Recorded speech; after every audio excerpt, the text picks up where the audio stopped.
नमस्कार मित्रों, कैसे हैं आप। तो अपन इंजीनियरिंग सर्विसेज का नॉन टेक पार्ट कर रहे थे जिसमें अपन स्टैंडर्ड क्वालिटी पढ़ रहे थे। ठीक है, तो अपन आज नेक्स्ट चैप्टर पढ़ेंगे आईएसओ स्टैंडर्ड्स। ठीक है, तो इंट्रोडक्शन बात करते हैं। आईएसओ स्टैंडर्ड्स एक इंटरनेशनल सेट ऑफ रूल्स है जो क्वालिटी डेवलपमेंट के लिए बनाए गए हैं। इसका हेडक्वार्टर कहाँ है? जेनेवा, स्विट्जरलैंड में। ठीक है, ये ध्यान रखना है। मेन ऑब्जेक्टिव क्या है आईएसओ स्टैंडर्ड्स का? प्रोडक्ट की क्वालिटी को अचीव करना, मेंटेन करना और लगातार इंप्रूव करते रहना। ठीक है, कस्टमर सेटिस्फैक्शन, ऑपरेशन को इतना इंप्रूव करना कि कस्टमर और इन्वेस्टर की नीड पूरी हो सके।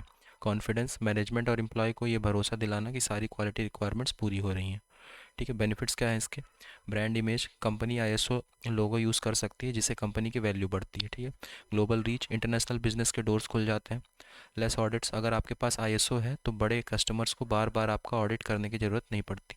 बेटर कम्युनिकेशन, इंटरनल और एक्सटर्नल कम्युनिकेशन इंप्रूव होता है। एम्प्लॉय अवेयरनेस, एम्प्लॉय को अपनी रिस्पॉन्सिबिलिटीज़ और कस्टमर सेटिस्फैक्शन की इंपॉर्टेंस समझ में आती है। मोर प्रॉफिट, इन सब चीज़ों की वजह से कंपनी का प्रॉफिट बढ़ता है। ठीक है, parties parties involve in ISO certificate, certification process में तीन मेन पार्टीज होती हैं। फर्स्ट पार्टी, जब एक फर्म या सप्लायर खुद को ही ऑडिट करता है, सेल्फ ऑडिट। सेकंड पार्टी, जब एक कस्टमर अपने सप्लायर का ऑडिट करता है। थर्ड पार्टी, जब एक इंडिपेंडेंट क्वालिफाइड एजेंसी ऑडिट करती है और सर्टिफिकेट देती है। यही आईएसओ 9000 लेने का मेन बेसिस है। ठीक है, आईएसओ 9000 एक मैनेजमेंट मेथडोलॉजी है जो कंपनीज को गाइड करती है ताकि वो कस्टमर की एक्सपेक्टेशंस के हिसाब से प्रोडक्ट और सर्विसेज डिलीवर कर सकें। हिस्ट्री, इसका काम लेट 1980s में स्टार्ट हुआ था। ट्रेड, इसका मेन मकसद इंटरनेशनल ट्रेड को आसान बनाना है by providing a single set of standards जो पूरी दुनिया में माने जाते हों। ठीक है, कोर आइडिया क्या है? ये इस बात पर बेस्ड है कि अगर मैनेजमेंट प्रैक्टिसेस स्टैंडर्डाइज्ड हैं और सिस्टम वेल डिजाइंड है तो फाइनल प्रोडक्ट हमेशा कस्टमर के एक्सपेक्टेशंस को पूरा करेगा। ठीक है, यहाँ पे आईएसओ 9000 स्टैंडर्ड्स को समझाया गया है। आईएसओ 9000 क्या है? आईएसओ 9000 एक इंटरनेशनल सेट ऑफ स्टैंडर्ड है जो क्वालिटी मैनेजमेंट और क्वालिटी एश्योरेंस पर फोकस करता है। ये इंटरनेशनल बिजनेसेस के लिए बहुत ज़रूरी है। इसका मेन मोटो क्या है? Document what you do and then do as you documented. ठीक है, मतलब जो काम आप कर रहे हो उसे पहले लिखो और फिर लिखे हुए के हिसाब से ही काम करो। ठीक है, आईएसओ 9000 के 8 क्वालिटी प्रिंसिपल्स हैं। ठीक है, तो उनके देखते हैं 8 कोर प्रिंसिपल्स। कस्टमर फोकस, सबसे पहले कस्टमर की नीड को समझना। देन लीडरशिप, लीडर को एक क्लियर विजन सेट करना चाहिए। इन्वॉल्वमेंट ऑफ पीपल, टीम के हर मेंबर्स को क्वालिटी प्रोसेस में शामिल करना। प्रोसेस अप्रोच, काम को एक प्रोसेस की तरह मैनेज करना ताकि रिजल्ट्स बेटर आए। सिस्टम अप्रोच टू मैनेजमेंट, सारे प्रोसेसेस को मिलाकर एक सिस्टम की तरह चलाना। कंटिन्यूअल इम्प्रूवमेंट, हमेशा अपने काम को बेहतर बनाने की कोशिश करना। Factual approach to decision making, decision हमेशा डेटा और फैक्ट्स पर बेस होने चाहिए, गैस वर्क पर नहीं। म्यूचुअली बेनिफिशियल सप्लायर रिलेशनशिप, अपने सप्लायर के साथ अच्छे रिश्ते रखना ताकि दोनों का फ़ायदा हो। ठीक है, इंपॉर्टेंट स्टैंडर्ड इन फैमिली, पहले इसमें 6 पार्ट्स होते थे लेकिन अब इन 3 स्टैंडर्ड्स फॉलो होते हैं। आईएसओ 9000, इसमें फंडामेंटल और वोकेबलरी मतलब डेफिनेशंस दी गई हैं। ठीक है, फंडामेंटल्स और डेफिनेशंस दी गई हैं। आईएसओ 9001, ये सबसे इंपॉर्टेंट है क्योंकि इसमें रिक्वायरमेंट्स लिखी हैं। अगर किसी कंपनी को सर्टिफिकेट चाहिए तो उन्हें आईएसओ 9001 के रूल्स को फॉलो करने पड़ते हैं। आईएसओ 9004, ये परफॉर्मेंस को और इम्प्रूव करने के लिए गाइडलाइंस देता है। ठीक है, आईएसओ 9001 का मेन काम क्या है? आईएसओ 9001 का मेन गोल ये इंश्योर करना है कि ऑर्गेनाइजेशन कंसिस्टेंटली ऐसा प्रोडक्ट बनाए जो कस्टमर के रिक्वायरमेंट को पूरा करे, गवर्नमेंट और रेगुलेटरी रूल्स को फॉलो करे। ये एक top to down management system है, मतलब इसका इम्प्लीमेंटेशन सीनियर मैनेजमेंट से शुरू होता है। इसका फोकस क्या करना है पर होता है, जबकि कैसे करना है ऑर्गेनाइजेशन खुद डिसाइड करती है। ठीक है, अब यहाँ पे आईएसओ 9000 फैमिली के बारे में बताया गया है। ठीक है, which is a set of international standard for quality management. ठीक है, ISO 9004, guidance for success. ISO 9004 जो है सिर्फ बेसिक रिक्वायरमेंट्स के बारे में नहीं है, बल्कि ये ऑर्गेनाइजेशन की एफिशिएंसी और परफॉर्मेंस को इम्प्रूव करने में हेल्प करता है। कॉम्प्लीमेंट्री पेयर, आईएसओ 9001 और आईएसओ 9004 एक साथ काम करते हैं। आईएसओ 9001 मिनिमम रिक्वायरमेंट्स बताता है, जबकि आईएसओ 9004 एक्सेलेंस अचीव करने का रास्ता दिखाता है। इंडिपेंडेंट बट लिंक्ड, आप इन दोनों को अलग अलग भी यूज़ कर सकते हैं। आईएसओ 9004 के अंदर आईएसओ 9001 की रिक्वायरमेंट्स इंक्लूडेड होती हैं, पर ये उसका डिटेल एक्सप्लेनेशन नहीं है, ठीक है। अब कुछ चेंजेस के बारे में बात करते हैं जो कि आईएसओ 9000 में किए गए थे। आईएसओ स्टैंडर्ड फिक्स नहीं रहते, ये टाइम के साथ बदलते हैं ताकि नए बिजनेस ट्रेंड्स के साथ मैच कर सकें। पहली बार ये 1987 में अडॉप्ट हुआ था। इसके बाद इसमें 1999, 2000, 2008 एंड 2015 में मेजर रिवीजन मतलब बदलाव लाए गए। ये चेंजेस टाइटल, लैंग्वेज, स्ट्रक्चर और रिक्वायरमेंट्स में किए गए हैं ताकि सिस्टम और ज़्यादा इफेक्टिव बन सके। Current version of ISO 9000 family, अभी के टाइम पर as per 2015 revision main standards क्या क्या हैं। आईएसओ 9000 2015, इसमें बेसिक कॉन्सेप्ट और क्वालिटी मैनेजमेंट की लैंग्वेज या की टर्मिनोलॉजी दी गई है। आईएसओ 9001 2015 ये सबसे इंपॉर्टेंट है, ये सिस्टम की रिक्वायरमेंट सेट करता है, ठीक है। सर्टिफिकेशन इसी पर मिलता है। आईएसओ 9004 2009 ये फोकस करता है कि सिस्टम को इफेक्टिव और एफिशिएंट कैसे बनाएं फॉर लॉन्ग टर्म सक्सेस, ठीक है। ISO 19000 19011 2011, wait a second, ISO 19011 2011 ये क्या है, ये ऑडिटिंग के लिए गाइडेंस देता है, इंटरनल और एक्सटर्नल ऑडिट्स कैसे करें, ठीक है। फिर बात करते हैं प्रोसेस बेस्ड मॉडल की। प्रोसेस बेस्ड मॉडल डायग्राम, ये डायग्राम एक ऑर्गेनाइजेशन कैसे काम करती है उसके बारे में उसके बारे में बात करता है। इनपुट कस्टमर की नीड और एक्सपेक्टेशन। द सर्कल, सर्कल क्या रिप्रेजेंट करता है, मैनेजमेंट, रिसोर्स और प्रोसेस मैनेजमेंट का एक साइकिल चलता रहता है। आउटपुट प्रोडक्ट और कस्टमर सेटिस्फैक्शन, कंटिन्यूअल इंप्रूवमेंट, सबसे ऊपर वाला एरो दिखाता है कि सिस्टम को हमेशा इंप्रूव करते रहना चाहिए फॉर सस्टेन्ड सक्सेस, ठीक है। यहाँ पे क्या है, यहाँ पे आईएसओ स्टैंडर्ड्स और उनके इम्प्लीमेंटेशन को सिंपल भाषा में समझाया गया है, ठीक है। सबसे पहले ISO 9000 2015 which is a fundamental and vocabulary.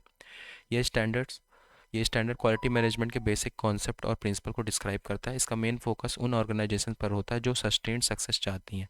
ये कस्टमर और सप्लाई चेन के बीच कॉन्फिडेंस बिल्ड करने में हेल्प करता है।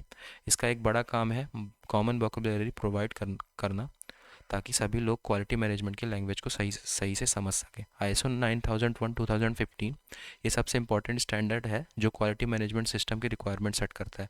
इसका मकसद है कि ऑर्गेनाइजेशन कंसिस्टेंटली ऐसे प्रोडक्ट और सर्विसेज प्रोवाइड करे जो कस्टमर और रेगुलेटरी रिक्वायरमेंट को मीट करें। ये कस्टमर सेटिस्फैक्शन बढ़ाने पर फोकस करता है। ये जेनेरिक स्टैंडर्ड है, मतलब ये किसी भी साइज या टाइप की ऑर्गेनाइजेशन चाहे प्रोडक्ट हो या सर्विस पर अप्लाई हो सकता है। ISO 9004 2009 managing for sustained success, ये स्टैंडर्ड ऑर्गेनाइजेशन को गाइडेंस देता है ताकि वो लंबे समय तक सक्सेस अचीव कर सकें। ये क्वालिटी मैनेजमेंट अप्रोच यूज़ करता है।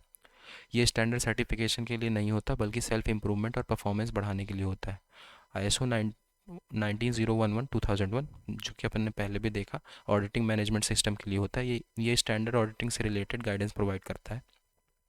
इसमें ऑडिट के प्रिंसिपल, ऑडिट प्रोग्राम को मैनेज करना और मैनेजमेंट सिस्टम ऑडिट्स को कंडक्ट करने की जानकारी होती है। ये उन लोगों के लिए है जो इंटरनल या एक्सटर्नल ऑडिट्स कंडक्ट करते हैं या ऑडिट टीम को मैनेज करते हैं, ठीक है। फिर implementation of ISO 9000 quality system, ISO 9000 को इम्प्लीमेंट करना पूरी ऑर्गेनाइजेशन के लिए एक बड़ा चेंज होता है। इसको इम्प्लीमेंट करने के लिए टोटल डेडिकेशन चाहिए क्योंकि ये पूरी ऑर्गेनाइजेशन का कल्चरल ट्रांजिशन कर देता है, हमेशा इंप्रूव होने वाला इन्वायरमेंट, ठीक है।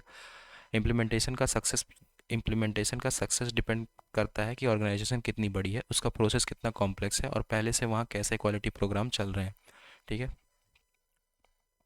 आईएसओ 9000 को सही से इम्प्लीमेंट करने के लिए 14 एसेंशियल स्टेप्स होते हैं, उसके बारे में अपन फिर देखते हैं आगे, ठीक है। यहाँ पे क्या, यहाँ पे 14 स्टेप्स इम्प्लीमेंट जो 14 स्टेप्स हैं to implement the ISO 9000 quality management system, उसके बारे में बात की गई है, ठीक है। तो आईएसओ 9000 इम्प्लीमेंटेशन एक सिस्टमैटिक प्रोसेस है जो टॉप मैनेजमेंट कमिटमेंट से स्टार्ट होता है और कंटिन्यूअल इंप्रूवमेंट पर ख़त्म होता है। इसमें टोटल 14 स्टेप्स होते हैं। Top management commitment, establish implementation team, start ISO 9000 awareness programme, provide training, conduct initial status survey, create a documented implementation plan, develop quality management system documentation, document control, implementation, internal quality audit, management review, pre-assessment audit, certification and registration, and continual improvement. Detail explanation. Step 1 top management commitment, सबसे पहला और important step top management का commitment है। अगर top leader serious नहीं है तो quality initiative fail हो सकता है। मैनेजमेंट को रियलाइज़ करना चाहिए कि आईएसओ सर्टिफिकेशन से एफिशिएंसी बढ़ेगी और वेस्टफुल डुप्लीकेशन, एक ही काम बार बार करना ख़त्म होगा। उन्हें क्वालिटी पॉलिसी डिफाइन करनी होगी और ये इंश्योर करना होगा कि resource, money and people available है। उन्हें एक मैनेजमेंट रिप्रेजेंटेटिव अपॉइंट करना होगा जो पूरे सिस्टम को कोऑर्डिनेट करे। Step 2, establish implementation team. ISO 9000 लोग आईएसओ 9000 लोग इम्प्लीमेंट करते हैं, मशीन नहीं, ठीक है। पहले फेज़ में सीईओ और की लीडर्स का कमिटमेंट चाहिए। नेक्स्ट, एक इम्प्लीमेंटेशन टीम बनाई जाती है जिसका हेड मैनेजमेंट रिप्रेजेंटेटिव, मतलब हेड, जिसका हेड कौन होता है, मैनेजमेंट रिप्रेजेंटेटिव होता है, ठीक है। इस टीम में हर department, marketing, design, production, quality control sector के लोग होने चाहिए ताकि पूरी ऑर्गेनाइजेशन कवर हो सके। आईएसओ 9000 अवेयरनेस प्रोग्राम, ये स्टेप एम्प्लॉय को एजुकेट करने के लिए है। एम्प्लॉय को बताना ज़रूरी है कि आईएसओ 9000 का एम क्या है और इससे उन्हें क्या फ़ायदा होगा। ये प्रोग्राम उन्हें उनके रूल्स और रिस्पॉन्सिबिलिटीज़ समझाता है। जब एम्प्लॉयज़ को सिस्टम के बेनिफिट समझ आते हैं तभी वो अपना सपोर्ट और कमिटमेंट देते हैं, जो सक्सेस के लिए बहुत ज़रूरी है। Now step 4, training programmes. ISO 9000 implementation पूरे ऑर्गेनाइजेशन को अफेक्ट करता है, इसलिए ट्रेनिंग बहुत ज़रूरी है। ट्रेनिंग प्रोग्राम अलग अलग लेवल के लिए होने चाहिए, senior manager, supervisor and workers. इसमें क्वालिटी मैनेजमेंट के बेसिक कॉन्सेप्ट, नए प्रोसेस और ऑडिट करने के टेक्निक सिखाए जाते हैं। Then step 5, gap analysis. यहाँ आप चेक करते हो कि अभी आपका सिस्टम कहाँ है और आईएसओ स्टैंडर्ड्स क्या मांगता है। पहले से चल रहे क्वालिटी प्रोग्राम्स को डिस्कार्ड नहीं करना है, बल्कि उन्हें नए स्टैंडर्ड्स के साथ अलाइन करना है। एक फ्लो चार्ट बनाया जाता है ताकि समझा जा सके कि कस्टमर ऑर्डर से लेकर डिलीवरी तक इन्फॉर्मेशन कैसे फ़्लो होती है, ठीक है। जो पुराने डॉक्यूमेंट्स काम के हैं उन्हें रखा जाता है और जो मिसिंग है उन्हें नया बनाया जाता है। इस प्रोसेस को गैप एनालिसिस कहते हैं। Step 6, implementation plan. Gap analysis के बाद एक सॉलिड प्लान बनता है। प्लान बहुत स्पेसिफिक होना चाहिए जिसमें बताया जाए कि कौन सा डिपार्टमेंट क्या काम करेगा, कितना बजट या रिसोर्स चाहिए और टारगेट कंप्लीशन डेट क्या होगी, ठीक है। इस प्लान को मैनेजमेंट रिप्रेजेंटेटिव रिव्यू करता है और अपडेट करता रहता है, ठीक है। Step 7, documentation. डॉक्यूमेंटेशन सबसे कॉमन एरिया है जहां कंपनीज गलती करती हैं। आईएसओ 9000 के लिए कुछ मेन चीज़ें होनी चाहिए। Quality policy and objective, company का विज़न। क्वालिटी मैनुअल, एक main guide book. Procedure and records, काम कैसे हो रहा है उसका प्रूफ, ठीक है। Step 8, control of documents. सिर्फ डॉक्यूमेंट्स बनाना काफ़ी नहीं है, उन्हें कंट्रोल करना ज़रूरी है। एक सिस्टम होना चाहिए जो मैनेज करे कि डॉक्यूमेंट कैसे क्रिएट, कैसे अप्रूव और कैसे डिस्ट्रीब्यूट होंगे। ज़रूरी पॉइंट्स क्या है, डॉक्यूमेंट्स अप्रूव होना चाहिए, अपडेट्स ट्रैक होने चाहिए, ठीक है, और हर जगह लेटेस्ट वर्जन ही अवेलेबल होना चाहिए।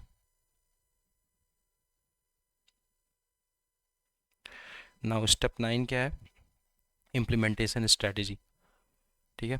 क्वालिटी मैनेजमेंट सिस्टम को इम्प्लीमेंट करने के दो तरीके हो सकते हैं। बड़ी कंपनीज़ में सिस्टम को थोड़ा थोड़ा करके इम्प्लीमेंट करना बेटर होता है। छोटी कंपनीज़ में इसे एक साथ पूरी ऑर्गेनाइजेशन में इम्प्लीमेंट किया जा सकता है। हमेशा उन एरियाज से स्टार्ट करना चाहिए जहां सक्सेस के चांसेस हाई हो, ताकि मैनेजमेंट और स्टाफ का कॉन्फिडेंस बढ़े। इंटरनल क्वालिटी ऑडिट, जब सिस्टम इंस्टॉल हो रहा हो तब उसकी इफेक्टिवनेस चेक करना ज़रूरी है। इंटरनल ऑडिट्स कंडक्ट किए जाते हैं ये देखने के लिए कि सिस्टम आईएसओ 9001 2000 के रिक्वायरमेंट और ऑर्गेनाइजेशन के अपने प्लान से मैच कर रहा है या नहीं। कुछ स्टाफ मेंबर्स को ट्रेनिंग देनी चाहिए ताकि वो खुद ऑडिटिंग कर सकें। इसके लिए आईएसओ 19011 गाइडलाइंस यूज़ की जाती है। मैनेजमेंट रिव्यू, जब सिस्टम 3 से 6 महीने तक ऑपरेट हो जाए तब मैनेजमेंट रिव्यू होना चाहिए। इसमें मैनेजमेंट ये देखती है कि क्या क्वालिटी पॉलिसी और ऑब्जेक्टिव्स पूरे हो रहे हैं, ऑडिट रिजल्ट और कस्टमर फीडबैक क्या क्या रहा है, प्रोसेस प्रोसेस परफॉर्मेंस कैसी है, क्या सिस्टम में कोई चेंज या इम्प्रूवमेंट की ज़रूरत है, ये देखते हैं स्टेप 11 में। Then step 12, pre assessment audit. जब सारी डेफिशिएंसीज मतलब कमियां ख़त्म हो जाएं तब मेन सर्टिफिकेशन के लिए अप्लाई करने का टाइम आता है। लेकिन अप्लाई करने से पहले एक प्री असेसमेंट ऑडिट करवाना अच्छा होता है। इसमें एक इंडिपेंडेंट और ऑडिटर सिस्टम को चेक करता है, जिससे मेन सर्टिफिकेशन ऑडिट से पहले कॉन्फिडेंस में जिससे जिससे मेन सर्टिफिकेशन ऑडिट से पहले कॉन्फिडेंस मिल जाता है, ठीक है। स्टेप 13, सर्टिफिकेशन एंड सर्विलेंस, ये फाइनल स्टेज है। एक सेलेक्टेड सर्टिफिकेशन एजेंसी पहले आपका डॉक्यूमेंट ऑडिट करती है। अगर डॉक्यूमेंट सही है तो वो ऑन साइट ऑडिट करते हैं। अगर सिस्टम स्टैंडर्ड के हिसाब से सही काम कर रहा है तो कंपनी को 3 साल के लिए सर्टिफिकेट मिल जाता है। इन 3 सालों के बीच में एजेंसी पीरियोडिक सर्विलेंस ऑडिट्स करती रहती है ताकि चेक किया जा सके कि सिस्टम अभी भी सही चल रहा है या नहीं, ठीक है। यहाँ पे ISO 9000 डॉक्यूमेंटेशन पिरामिड के बारे में बात करी गई है, तो उसको देखते हैं। The ISO 9000 documentation pyramid document system को एक पिरामिड की तरह डिज़ाइन किया गया है, जिसमें 4 लेवल्स होते हैं। Tier 1 quality manual, top level, ये सबसे ऊपर होता है और कंपनी के ओवरऑल क्वालिटी पॉलिसीज़ को डिफाइन करता है। टियर 2 प्रोसीजर्स, ये बताता है कि डिफरेंट डिपार्टमेंट या प्रोसेस कैसे काम करेंगे। Who, what, when. Work instruction, ये बहुत डिटेल्स में होते हैं, जैसे स्पेसिफिक टास्क को कैसे परफॉर्म करना है। रिकॉर्ड बेस लेवल, ये प्रूफ होते हैं कि काम ऊपर दिए गए इंस्ट्रक्शन के हिसाब से हुआ है या नहीं हुआ। Example field forms, reports. Tier 1 the quality manual, ये डॉक्यूमेंट कंपनी का क्वालिटी कॉन्स्टिट्यूशन है। इसमें मेन पॉइंट्स क्या क्या होते हैं। मैनेजमेंट्स कमिटमेंट, मैनेजमेंट क्वालिटी को लेकर कितना सीरियस है। क्वालिटी पॉलिसीज़, कंपनी के मेन क्वालिटी गोल्स क्या है। रिस्पॉन्सिबिलिटीज़, क्वालिटी रिलेटेड प्रोसेस के लिए कौन रिस्पॉन्सिबल है। नोट, इसको बहुत डिटेल में नहीं लिखते ताकि बार बार चेंजेस ना करने पड़े, क्योंकि इसका डिस्ट्रीब्यूशन कस्टमर और सप्लायर्स तक होता है, ठीक है। Then tier 2 procedures, procedure pyramid का बल्क पार्ट होते हैं। इनका मेन काम प्रोसेस कंट्रोल का एक्सप्लेन करना होता है। रिवीजन कंट्रोल, इन्हें सेंट्रली कंट्रोल किया जाता है। अगर कोई चेंज करना हो तो इंजीनियरिंग चेंज ऑर्डर, ECO का यूज़ होता है। एग्जांपल, इसमें प्रोडक्ट को बिल्ड करने और टेस्ट करने के प्रोसीजर, कस्टमर इंटरफेस प्रोसीजर और मेंटेनेंस रिकॉर्ड कैसे रखने हैं, ये सब लिखा होता है, ठीक है। तो मेन समरी क्या है। ISO डॉक्यूमेंटेशन का मतलब सिर्फ पेपर भरना नहीं, बल्कि एक डायनेमिक सिस्टम बनाना है जो कंपनी की एफिशिएंसी इंप्रूव करे। पिरामिड के टॉप पर बोर्ड पॉलिसीज़ होती हैं और बॉटम पर स्पेसिफिक रिकॉर्ड्स होते हैं जो ऑडिट के टाइम पे प्रूफ की तरह काम आते हैं, ठीक है। तो यहाँ पे अपना ISO स्टैंडर्ड का फर्स्ट पार्ट कंप्लीट होता है। नेक्स्ट लेक्चर से अपन सेकंड पार्ट के बारे में बात करेंगे, सेकंड पार्ट से स्टार्ट करेंगे। Okay, so thank you so much.